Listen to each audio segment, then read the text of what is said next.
Olá, hoje nós vamos encerrar a série O que é Igreja. Eu espero já ter respondido essa pergunta através dos textos bíblicos que nós utilizamos. E aprendemos que a igreja não é aquele edifício onde as pessoas costumam chamar de igreja, mas uma reunião de pessoas envolvidas em torno do nome de Cristo, para falar de Cristo, para ensinar de Cristo e para viver Cristo. Aprendemos também que a organização é necessária, mas ela precisa ser diminuída para que nós possamos viver um pouco mais o organismo vivo que é a igreja e menos a instituição. Culturalmente ainda pensamos em ir à igreja, mas nós temos que mudar o nosso entendimento. Como eu devo ir quando eu vou a estes lugares que nós chamamos de igreja? Essa deve ser a pergunta. E eu vou tentar responder algumas perguntas no vídeo de hoje e tentar passar esse entendimento de como eu devo ir à igreja.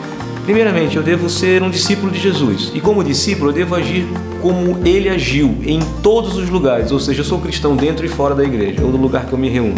Mas quando eu me encontro neste lugar que eu me reúno como igreja, eu vou para fazer o que Jesus fez. Ou seja, servir a Deus e ao meu irmão com os meus dons e talentos.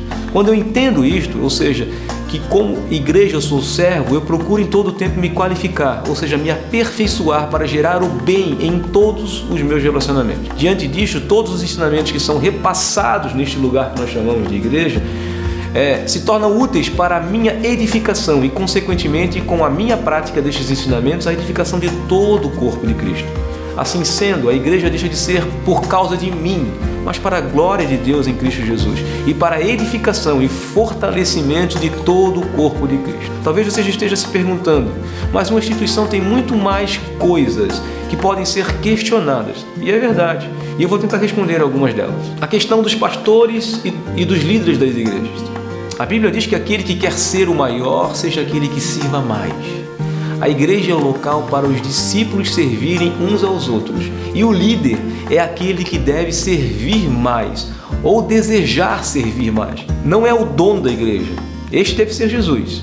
Não é o super-homem, que só existe naqueles filmes de super-heróis. Não é o ungidão, Messias, só Jesus. Não, é o cara que tem que servir mais. Ministérios ou a organização da igreja, ela deve existir? Sim. Na Bíblia nós não encontramos isso especificamente, mas podemos perceber grupos que trabalhavam, por exemplo, com os helenistas, com os judeus, com os gentios dentro da igreja primitiva, até com as mulheres, órfãos, viúvas. Hoje se faz necessário um trabalho com casais, com crianças, com adolescentes, com jovens, etc. Óbvio que sem perder as características do organismo vivo, ou seja, servir a todos, servir para a edificação da igreja. O trabalho social na igreja. A igreja deve se reunir para fazer o bem. Primeiro, para os membros do corpo e, se possível, para toda a comunidade. O evangelho do reino atinge o homem por completo, alma e corpo. E é a função da igreja levar o evangelho a todos os homens. Mas o trabalho social sem os requisitos dos vídeos anteriores é filantropia, não é igreja. A questão das ofertas, o mais polêmico dos temas, mas para mim é uma resposta muito simples. Se Cristo se doou por completo, entregando o seu melhor, eu, como discípulo, devo fazer o mesmo. Meus dons, talentos, amor, perdão, compaixão e também com os meus bens. Como um ato de generosidade, de gratidão a Deus e para ajudar a satisfazer as necessidades do corpo. O que extrapolar isto é ganância e barganha. Os recursos arrecadados devem suprir as necessidades do corpo para possibilitar as reuniões da igreja organizada e para fazer o bem a todos. Ponto. Talvez possam existir outras dúvidas, mas a ideia destes vídeos foi trazer o maior esclarecimento possível a todos os meus irmãos em Cristo, que se consideram discípulos dele. E o meu conselho é, não deixe de congregar. Nenhum lugar onde pessoas se reúnem é perfeito. É verdade. Assim como os 12 Jesus não eram, mas Jesus não desistiu deles, assim como não desistirá de você. E a ordem continua sempre a mesma. Amem-se uns aos outros como eu vos amei. Que Deus nos ajude, nos capacite e nos abençoe.